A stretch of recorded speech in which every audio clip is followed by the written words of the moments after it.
Hej alle sammen, og velkommen til den her video. Det her det er min længe ventede nytårstale. Det har været et vildt år det her. Og jeg har taget nogle af de vigtigste begivenheder med, og jeg har også taget mine yndlingsmemes. Og så er jeg også sådan predictions. Og så til sidst har jeg et lille indskud, som jeg ved, der er mange af jer, som der vil have godt af at høre. For ikke at sige for meget. Første store begivenhed i 2024, det var den 24. februar, hvor at der var skuddag. Og det var, at der blev sat en ekstra dag ind. Og det var bare fucking fedt, fordi så var der en ekstra dag. Næste store begivenhed, det har måske været det vildeste, som der er sket nogensinde. Og det er ham her, P. Diddy, som I måske kender ham. Han har været crazy viral, fordi at han simpelthen har holdt nogle fester, ham det ud. Han har holdt de her fester, hvor det har været sådan helt, gået helt bananas, sådan noget med, at der var små piger, og så at når der var noget med babyolie, at han ville smøre folk ind i babyolie og sådan drug dem, sådan roofies. Og så var der også fucking mange, fordi at han åbenbart fandt man ud af, at det også er ham. Man fandt ud af, at det også var ham, som har dræbt Michael Jackson. Og det er jo bare fucking nederen og tarveligt. Men det har han gjort sammen med Beyoncé og Jay-Z. Har det vist sig. Og det her, det ved jeg ikke om er 100% rigtigt, men det siges også... Det siges også, at han havde en tunnel fra sit hus over til Michael Jacksons hus.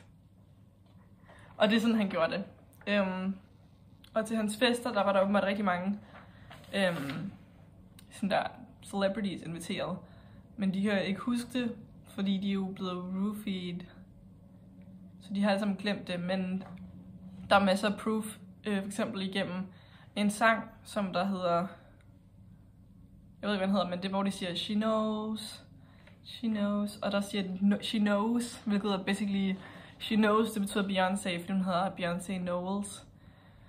Og så fordi de ikke kunne være sådan fucking obvious, så var de nødt til at sige sådan, she knows. Og så confesser de også en lille smule i den video. For eksempel så siger de, rest in peace to Aaliyah, rest in peace to Left Eye, og det er ligesom dem, de har dræbt.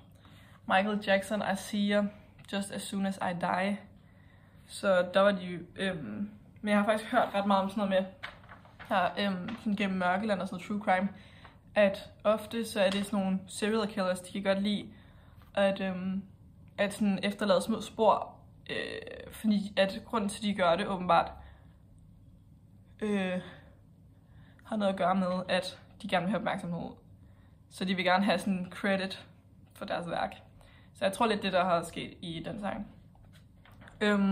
Næste begivenhed, det er noget, som jeg ved er måske lidt controversial. Så relax liberal. Men det var simpelthen ham her, Liam Payne, the famous guy. Jeg har prøvet at folde lidt ind, fordi jeg ved ikke, om det her det er sådan offensive. Men han var mega berømt for mig i, One Direction. Og så døde han, jeg kan ikke huske hvornår, men han døde sådan den 18. oktober eller sådan. Og det var fucking sad, men åbenbart så har han abused sin kone og hoppet ud af vinduet. Og han har taget mega mange stoffer. Det kan man også godt lidt se.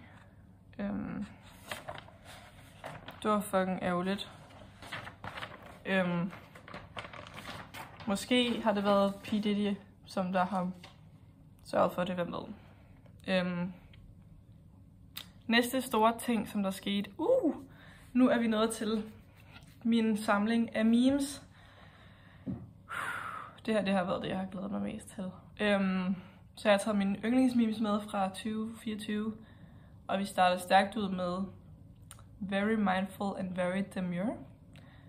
Og den var fucking viral, og jeg ved ikke, hvad det kom fra, men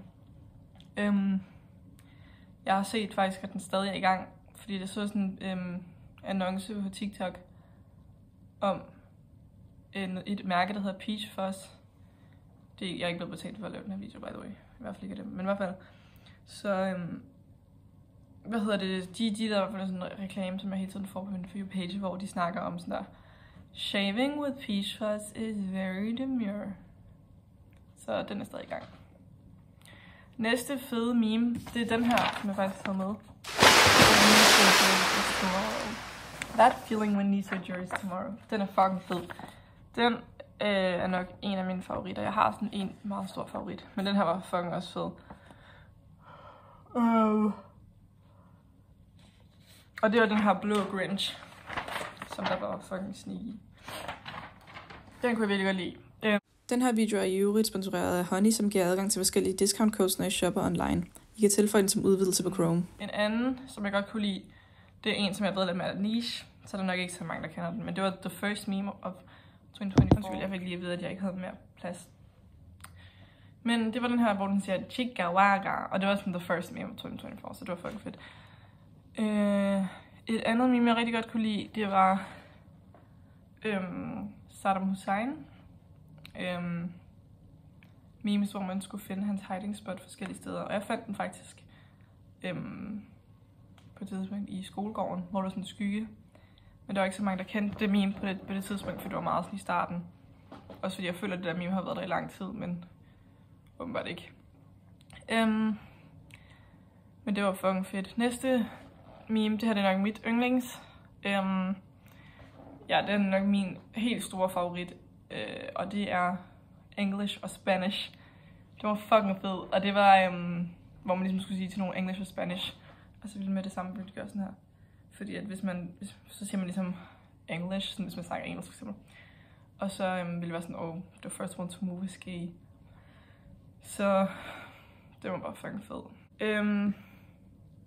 Så har jeg bare en lille prediction til 2025. Jeg ved godt, vi allerede er kommet lidt i gang, men stadig. Og det er, at Bombastic Side-Eye kommer tilbage. Og hvis I ikke kender den, så kan man gøre sådan her. Ja. Og så sådan, er det sådan, Bombastic Side-Eye Criminal Offensive Side-Eye. Den var ret stor i 2022, tror jeg. Men det er også, altså, det er også det, man siger, sådan, for eksempel OG Fortnite har været tilbage 2 gange. Så hvem siger, at den her ikke kan komme tilbage igen?